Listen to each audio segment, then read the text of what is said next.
Este Santos que viene realmente a ubicar las cosas en su sitio, que no lo hubiera hecho ni siquiera, créame, un ecuatoriano el más preocupado, el más dignificante del honor nacional.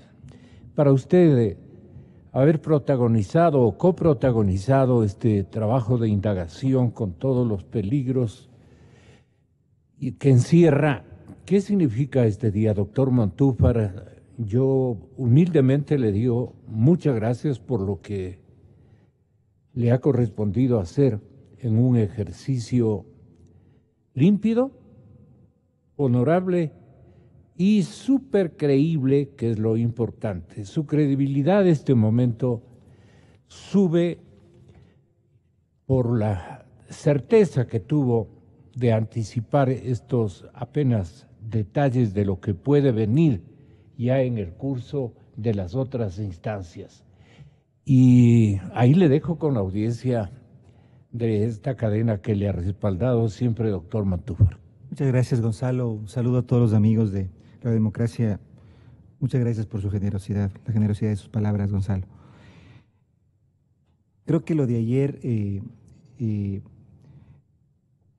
como hace un momento comentábamos, merece un solo calificativo. Espeluznante. Terrible para el país, terrible para su institucionalidad, terrible para los militantes y diría personas que han creído en el proyecto de la Revolución Ciudadana, quienes han votado por este llamado proyecto, quienes han dado su apoyo, quienes han salido a las calles, quienes sinceramente por principios, por ideas legítimas, como puede tener cualquier ecuatoriano, han creído en este proyecto. Pero ayer lo que nos dijo el delator brasileño José Santos Filho es sencillamente que los sectores estratégicos están gobernados o han sido gobernados durante estos 10 años por un grupo mafioso. Eso fue lo que nos dijo. Nos dijo que incluso en instancias en las que corresponde, en las instancias que correspondían a los negocios, a los contratos de Odebrecht, era Odebrecht el que tomaba las decisiones. Hubo revelaciones realmente escalofriantes, no solamente sobre el vicepresidente, el procesado Jorge Glass, sino también sobre Carlos Pollitt. Habló también de las transferencias de recursos a Alexis Mera, aunque el exsecretario jurídico de la Presidencia de la República, aunque aclaró que era el único caso en el que él no había podido constatar que el dinero que se le pedía a nombre de Alexis Mera iba efectivamente o fue efectivamente a él. Y habló sobre todo un esquema de corrupción desde el momento en que Odebrecht, de manera ilegal y por debajo de la mesa, arreglaba las bases de los concursos para ganar en todos los concursos que participaba. Incluso mencionó que para aplacar a las otras empresas, a las empresas perdedoras, en algunos casos, como por ejemplo en el caso del proyecto Daule Vinces, me parece, Daule Vinces, tuvo que pagar a las otras empresas por debajo. Pero lo que reveló respecto a la relación que tuvo desde el año 2011 con el señor Jorge Glass, vicepresidente de la República, procesado en esta instrucción fiscal, es que, por ejemplo, en algunas instancias, además de que él se reunía 2 o 3 veces al año, iba a la oficina de la vicepresidencia y allí, adelante de él, en su presencia, Jorge Glass llamaba a ministros, daba instrucciones, las instrucciones que eran requerimiento de la empresa, necesidades de la empresa para que sus contratos puedan funcionar, para que los pagos puedan agilitarse, para que esta sea la empresa que en estos ámbitos gobernaba los sectores estratégicos. O sea, ayer nos enteramos, Gonzalo, con dolor, porque uno no puede sentir sino dolor como ecuatoriano e indignación, que esto que nos han hablado tanto de la soberanía, de que el Ecuador por fin tenía un gobierno supuestamente que respondía a los intereses de los ciudadanos, en realidad era, en este caso, del señor Jorge Glass, procesado en esta causa, sencillamente un transmisor de órdenes de empresas transnacionales que le pagaban para ello una jugosa coima, un jugoso soborno. Nos mencionó que la relación con Glass comenzó desde antes que él fuera ministro coordinador de los sectores estratégicos, cuando él era ministro de Telecomunicaciones y Sociedad de la Información. Nos mencionó que en el mes de junio del 2011, ya se le acercó por primera vez Ricardo Rivera para mencionarle que él era intermediario de Jorge Glass para todo lo que la empresa Odebrecht necesitara en lo que tiene que ver con los contratos que se estaban ya preparando en función del retorno de Odebrecht al país. Es decir, nos habló de un esquema de delincuencia organizada. Esa es la palabra y ese es el delito por el cual, me parece a mí, debe ser reformulada, debe haber una reformulación de cargos en esta causa. Así que podemos hablar de más detalles, Gonzalo, pero realmente yo creo que como ecuatorianos ayer nos sentimos heridos, humillados por el proceder de dignatarios que lamentablemente estaban en el puesto, ahora aparece, se desnuda con absolutamente claridad para hacer negocios ilegales, para montar un esquema de delincuencia organizada. El fiscal Vaca en lo político mencionaba en sus contactos con los periodistas de los medios públicos que era indispensable y prioritario mantener, el fiscal Vaca, mantener el formato que haga resistente al proyecto político para larga data. En otras palabras, él tenía una verdadera obsesión y creo que tiene una verdadera obsesión por mantener a Alianza País al frente de esta revolución, dizque mantenerla en el gobierno, mantenerla con todo el poder político. ¿Y ahora? Mire, yo creo que el fiscal Vaca Mancheno debe excusarse de seguir dirigiendo la instrucción fiscal en este caso. Si él tiene... ¿Y por qué, doctor? ¿Por qué tiene porque evidentemente, si él tiene tantas afinidades personales, emocionales, ideológicas, partidarias, tiene como ciudadano todo el derecho de tenerlas, claro, pero no como fiscal general. Si él ha sido parte del gobierno, fue parte del gobierno de Rafael Correa desde hace muchos años, no sé exactamente desde cuándo él ingresa a colaborar con Rafael Correa, ha sido su asesor, fue quien condujo la comisión ad hoc que se creó para analizar el tema de los hechos del 30S, fue uno de los ideólogos de esta doctrina, mal llamada doctrina del golpe blando, etcétera, etcétera. Y él no puede en este momento asumir con independencia un proceso fiscal histórico, porque este proceso va a abrir la puerta para que podamos realmente en el Ecuador saber todo lo que ocurrió en términos de hechos de corrupción durante estos años, porque ahorita estamos hablando de una cosa pequeñita, de una puerta, de una ventana para entrar a una mansión tenebrosa que ha sido en términos de hechos de corrupción ocurridos en esta última década. Pero si él no puede hacerlo, él tiene que excusarse. Y yo, como acusador particular, yo soy en este momento ya formalmente, desde la semana pasada, formalmente acusador particular de Jorge Glass, le exhorto a que dé un paso al costado, que se excuse, que deje que la fiscal subrogante entonces asuma el proceso, para que pida al juez en este momento la reformulación de cargos. Es que no puede ser que en este momento se mantengan en la figura de asociación ilícita. Y le explico por qué, Gonzalo. Porque asociación ilícita, de acuerdo al artículo 370 del Código Integral Penal, sería un delito cuando dos o más personas, estoy leyendo, se asocien con el fin de cometer delitos sancionados con pena privativa de la libertad de menos de 5 años. ¿Qué significa esto? Es decir, que la asociación ilícita se produjo para cometer delitos con prisión, con pena de menos de 5 años. Pero todos los delitos que se configuran, que se han configurado, que son evidentes en este proceso, tienen una pena privativa de la libertad superior a 5 años. Ayer claramente vimos que, no ayer, durante todos estos meses y todos los indicios que en este momento existen, estamos hablando de concusión, estamos hablando de lavado de activos, estamos hablando de cohecho, estamos hablando de peculado. Cuando hablamos de delitos con pena privativa de la libertad de menos de 5 años, estamos hablando de delitos menores. Entonces, no corresponde este tipo penal. Y el fiscal tiene que solicitar al juez nacional, Jurado Favara, la reformulación de cargos, así como tiene que solicitar el cambio de la medida cautelar. En este momento se tiene que dictar, siguiendo el procedimiento, por supuesto, prisión preventiva para el procesado Jorge Glass. Porque, entonces, ¿qué se está esperando? Como medida cautelar emergente, ¿no? ¿Pero qué se está esperando? Se está esperando que el señor fugue del país.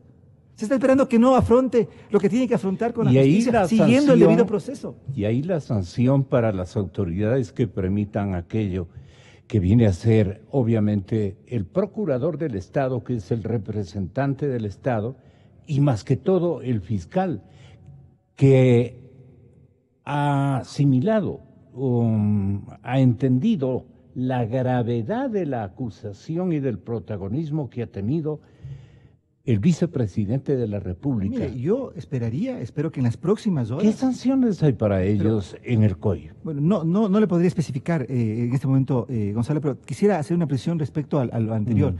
Yo esperaría en las próximas horas que exista ya una acusación particular, una acusación por parte del Procurador General del Estado. Eso le digo. O sea, ¿a quién le corresponde? Yo esperaría una acusación del Consejo de Participación Ciudadana y Control Social, que supuestamente, según la Constitución de la República, es la institución que tiene que luchar en contra de la corrupción y hacer las investigaciones en contra de la corrupción. Esperaría incluso una acusación del Ministerio de Justicia. Este es un caso de interés nacional. Este es un caso que afecta la médula de la vida republicana y del funcionamiento del gobierno y de las instituciones. Entonces, mire, en este caso, en el caso mío, yo he presentado una acusación particular, pero soy un ciudadano. Y es incluso un hecho innovador, inédito, siguiendo el Código Penal, como conversábamos el otro día, que esto haya ocurrido. Pero en realidad les corresponde a las autoridades, le corresponde a la Procuraduría, le corresponde al Consejo de Participación Ciudadana y Control Social. ¿Qué le corresponde al señor presidente de la República desde el ámbito ético-moral, fundamentalmente, ciudadano? Ejemplo de pulcritud, en este caso, tiene que separarse abiertamente de esta organización. Es una organización para el delito, atacado por todos los lados, atacado, digo, en previsión de lo que ha ocurrido por el 369 de delincuencia organizada.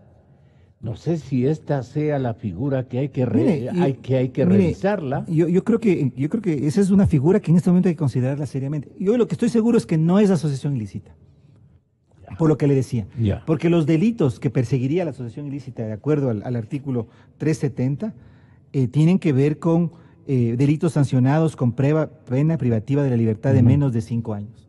Y cuando hablamos de cohecho, de peculado, de concusión, de lavado de activos, son delitos que tienen como sanción penas privativas de la libertad superior a 5 años. Pero son decidas y acusaciones de un delincuente confeso, dicen. Bueno, eso es importante, eso es muy importante lo que se acaba de decir. Y el vicepresidente dice, a ver, que me demuestren una sola prueba, que yo haya abultado, enriquecido mi patrimonio personal. Yo lo que he declarado ante las autoridades tener como activo personal o familiar, eso está ahí. Y nadie puede probarme otros bienes que me beneficien o algo por el estilo. Son dos maquinaciones hacia la modesta circunstancia de ciudadanía de clase media, ciudadanía fanatizada también con la propuesta de Alianza País, que le dejan todavía con el potencial honor incólume. Mire, dos asuntos muy importantes. El primero, usted menciona la credibilidad del delator brasileño Santos Filho.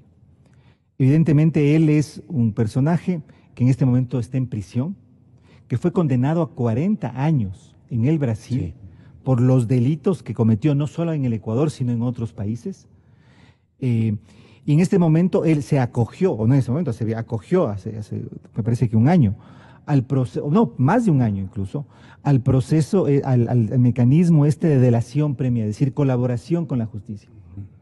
Y esto hizo que su pena se reduzca de 40 a 8 años, o sea, de 40 años a 8 años. ¿Qué significaría que él mienta?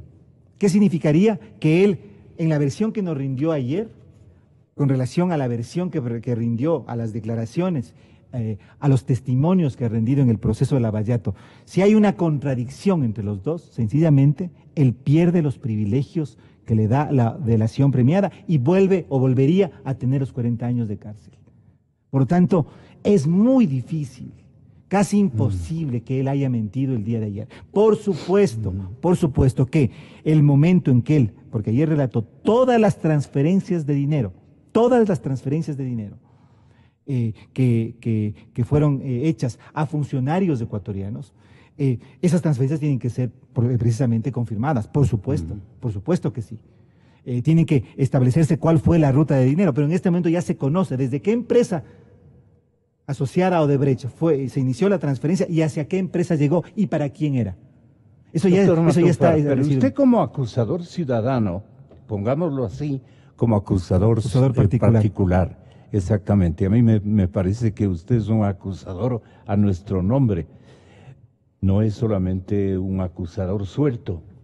Yo creo que todo el sentimiento, el resentimiento incluso que nos embargaba, usted representó y a tiempo, y lo ha hecho de buena manera.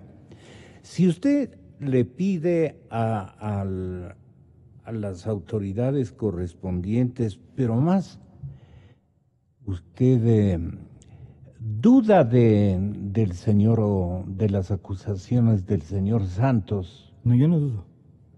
Yo estoy totalmente seguro de que lo que dijo es verdad, absolutamente cierto. Absolutamente seguro de que él no puede mentir.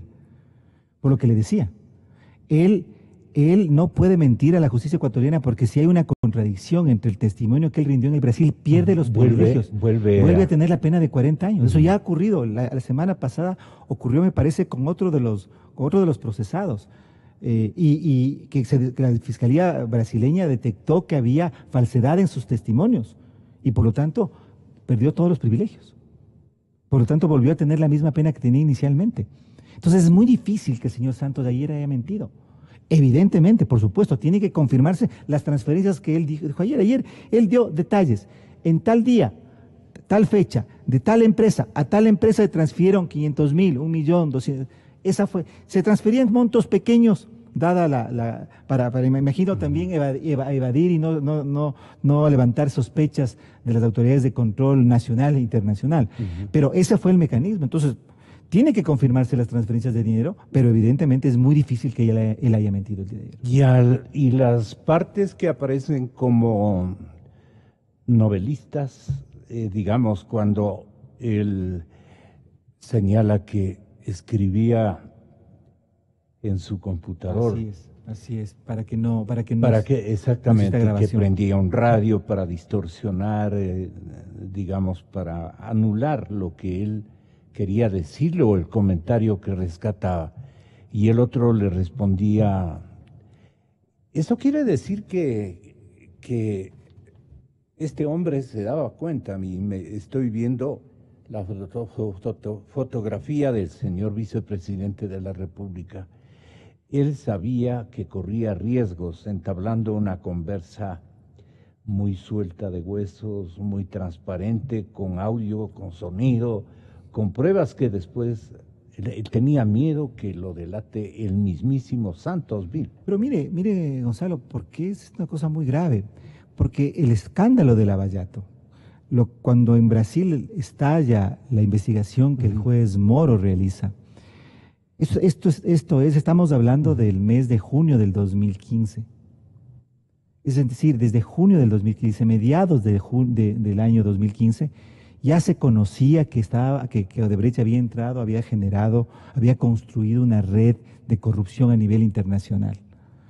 Creo que, entonces, por supuesto que cuando el señor Santos Filho visitaba la vicepresidencia de la República, según lo que él relató, la asesora, la asistente personal del señor vicepresidente, el procesado Glass, bajaba a recibirlo a la puerta para que no pasara ninguno de los controles, para que no se registrara, para que no quede rastro de su presencia en las oficinas de la vicepresidencia, para que no pase los filtros de seguridad.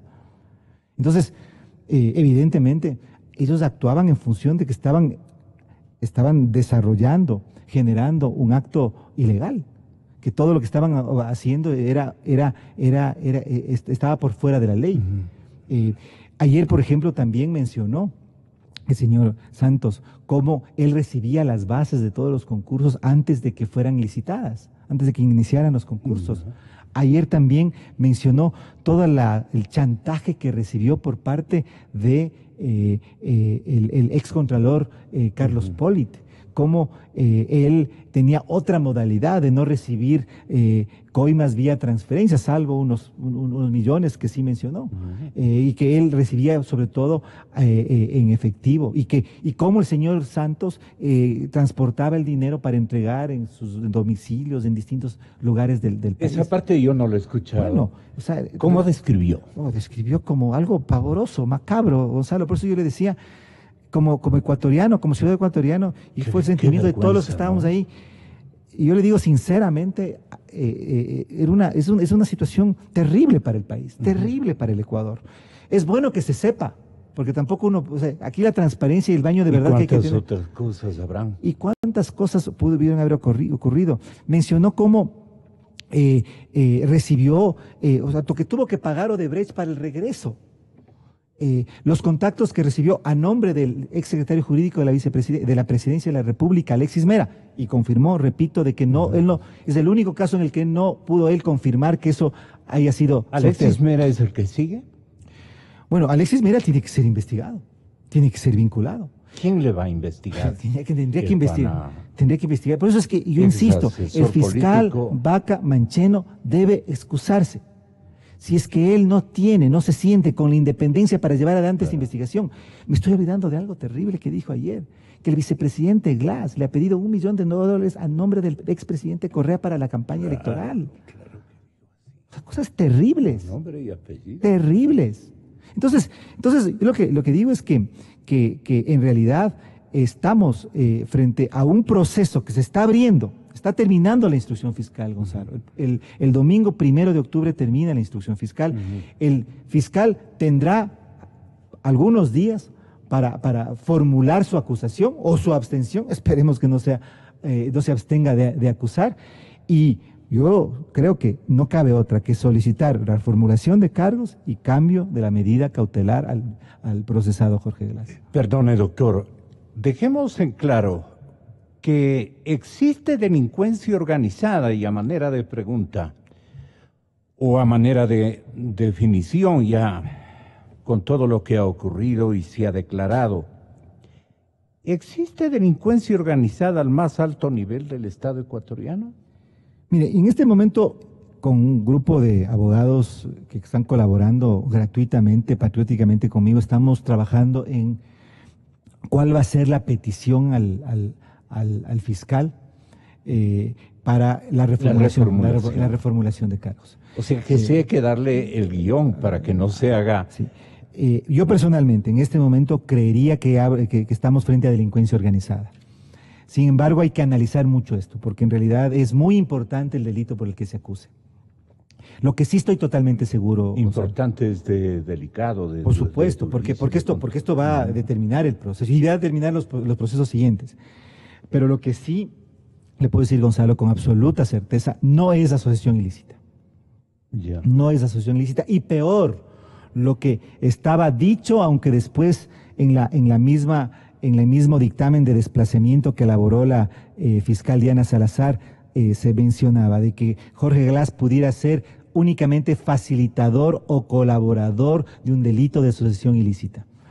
Esto implicaría que ni siquiera es autor, sino que sería cómplice. Eso es imposible, porque Jorge Glass tenía el dominio de la situación. Él era el que controlaba, el que tenía el mando. Él era la principal pieza, el cabecilla, si cabe utilizar la palabra, claro, de este ejercicio. Entonces, es en este momento. Pero el cabecilla era Glass. Hasta en esta operación. Ahora, ahí viene el tema. Ahí viene el tema segundo. Ahí viene el tema que se es que Glass. Y además ese decreto. Pues, no solamente ese. Cuando lo nombra, cuando el expresidente Correa lo nombra presidente y gerente del Fondo de Solidaridad, después ministro de Telecomunicaciones y Sociedad de Información, después, en mayo del 2010, ministro coordinador de los sectores estratégicos, y después, cuando ya es presidente de la República, encargado vía decreto ejecutivo de los sectores estratégicos. Entonces, si estamos hablando de un esquema de delincuencia organizada, se tiene que articular y vincular a todos los que participaron en este esquema. Y cada cual tiene que tener su responsabilidad, porque el señor Glass no tiene igual responsabilidad que los demás procesados, pues. Pero ¿a quién habría que aplicarse el 369 del Código Penal que dice? 369, atención señoras y señores, delincuencia organizada se llama. La persona que mediante acuerdo o concertación forme un grupo estructurado de 2 o más personas que de forma permanente y reiterada financien de cualquier forma, ejerzan el mando o dirección o planifiquen las actividades de una organización delictiva con el propósito de cometer uno o más delitos sancionados con pena privativa de libertad de más de 5 años, que tenga como objetivo final la obtención de beneficios económicos u otros de orden material, será sancionada con pena privativa de libertad de 7 a 10 años. Los demás colaboradores serán sancionados con penas privativas de libertad de 5 a 7 años. La conducta de los ex servidores públicos y terceros involucrados en los juicios penales que han sido promovidos y referidos se adecúa a los elementos objetivos de este tipo penal, delito que al parecer constituye el punto de partida para el cometimiento de otros delitos mencionados con penas superiores a los 5 años, es decir, con reclusión, según así lo dispone el artículo 541, numeral 4 del Código Integral Penal. El artículo 20 del mencionado cuerpo legal se refiere al concurso real de infracciones, por lo que se debe promover esto es importantísimo.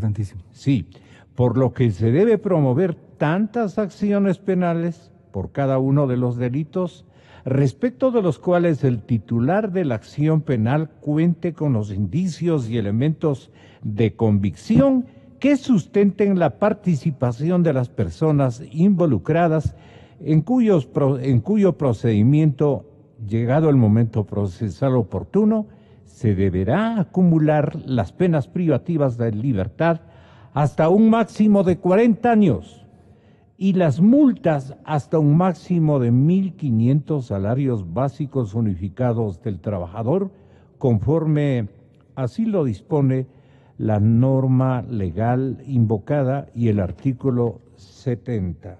Fíjese que en estos casos, Gonzalo, la aplicación de la pena debería ser la máxima, porque estamos hablando de los máximos dignatarios del Estado. Estamos hablando nada más ni nada menos que de un vicepresidente de la República. Entonces, pero es que aquí el ojo de un adversario así contundente, no de mala fe, pero un adversario o un hombre claro en materia jurídica que diga, aquí el organizador de este grupo no resulta ser tanto el señor vicepresidente, sino alguien que facilitó la estructuración de esa organización. El expresidente Correa, el expresidente Correa. Sin ir más lejos. Y por eso es que el presidente Correa tiene que ser vinculado a este proceso. Yo he pedido... En la reformulación ustedes van a pedir aquello. Pero por supuesto. ¿O antes usted no, en la reforma, sugerido? Yo he pedido a que el expresidente Correa declare en este proceso. Pero en la reformulación vamos a pedir que se lo vincule. Por supuesto que sí. Porque Glass no estaría ahí si no hubiera sido porque alguien lo puso, pues. Lo puso desde el día 1 de su gobierno hasta el día en que finalizó, el 24 de mayo de este año. Es decir, esto no es una casualidad. Le pregunto, ¿por qué cree usted que le puso? Bueno, tal vez ahí estamos mirando las razones, pues. Porque lo de Odebrecht es una cosa pequeñita, Gonzalo. Ayer el señor Santos... Imagínese lo que estamos diciendo, casi, hazlo tú. O sea, Era el principal operador de un esquema de Era un corrupción. operador. El principal, el más importante operador de un esquema de corrupción. Pero el que concibió la organización. Pero ahí está. Esa es la investigación Esa es que la hay que gran hacer. incógnita. Esa es la investigación que hay que hacer. Ya. Porque no es únicamente aquí Odebrecht, es una cosa mucho más grande incluso. Ya. Fíjese algo que dijo el señor Santos, que cuando se le acercaron por primera vez decían que los chinos les pagaban el 4%. Y con Odebrecht negociaron el 1% después del 1.3%. Imagínese. Impresionante, Lidiaban impresionante. Por Gonzalo, décimas inclusive. Solamente esto. Se produce obviamente lo que más va a pedir el país, el país jurídico, el país político, la reformulación de cargos. En ese instante, el señor presidente actual no tiene ahí que ejercitar una decisión o es conveniente que más bien el presidente Moreno, para que no le chantajeen, especialmente la gente que tiene que tener de lado al vicepresidente Glass, al presidente Correa, tiene que tenerle de lado porque también ha tenido comprometimientos. Hay un conjunto especialmente de damas que han tenido comprometimientos muy peligrosos que conocemos tras bastidores, ¿no? Conocemos de muchos milagros que se han hecho. Entonces, mantenerle a él y al doctor Yal es clave para ellos. ¿Usted ha pensado en aquello? Este es un esquema que se construyó para que haya impunidad. Esta es una organización que buscaba... Usted va a la impunidad, Claro. pero mucho más, digamos, tendríamos recelo de la impunidad si es que el doctor Vaca se mantiene como fiscal. Por supuesto, Gonzalo. Por eso yo le pido que se excuse. Yo le exhorto que se excuse, porque no puede seguir conduciendo una ¿Y qué institución. le puede obligar Bueno, al fiscal para que se excuse o deje el caso? Yo creo que si es que él no está en condiciones de reformular cargos como corresponde, en derecho, aquí no se trata de perseguir a nadie. Se trata de ser lo más escrupuloso con la Constitución y con la ley.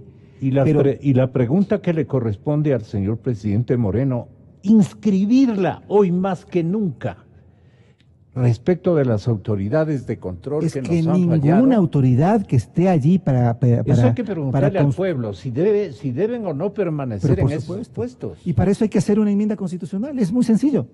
Cambiando la forma de selección, la forma de designación de estas autoridades, vía referéndum. Que es lo que me parece a mí debe ser para que pueda haber una renovación de todas esas autoridades. Pero el problema es que eso va a durar meses. Claro. O quizá un año. Y en lo que estamos en este momento es en este instante. Por lo tanto, creo que en realidad tiene que haber una gran presión de la ciudadanía, de la opinión pública, para que se haga justicia. Aquí no se trata de perseguir a nadie, de atropellar la ley, de ir más allá de lo Pero que en la dice. consulta no tiene chance el presidente de representar esta indignación Es que el problema es que a nacional. través de una consulta no se pueden sustituir autoridades. Tiene que haber una enmienda constitucional en este caso para que reforme la manera como se las designa.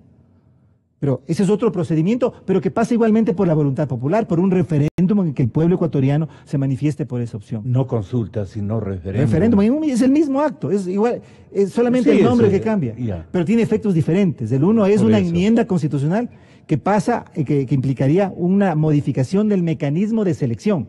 Ya no estos concursos arreglados que hizo el Consejo de Participación Ciudadana, sino yo considero que debe ser la función legislativa, como ocurre en todos los países democráticos del mundo, donde funciona un Estado de Derecho.